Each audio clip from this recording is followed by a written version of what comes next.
যাই সালদের বাড়িটা ঠিক করিয়েছে আজকে ঠিক করে কারেন্টকে ফোন করেছিল। দাঁড়া আমি ফোন করাইলাম। ও তুমি ফোন করেছিলেন? কি করবো বলেন? এখানে ঢুকো ওইখানে। হ্যাঁ ওইখানে উঠতে পারি না এখানে। মিস্ত্রি আমার লাউ চাপা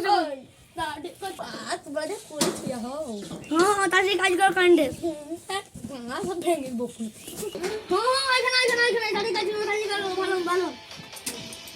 দেখো কারেন্ট ঠিক আছে। শখ মারছো গো। দাঁড়াও 1 মিনিট দাঁড়াও 1 মিনিট আমি করতেছি 1 মিনিট দাঁড়াও। বলছে দেখো লাউ সুইচ গাই দেখো সাইকেল কানেকশন দিছো গো। তুমি কি ঠিক করে আও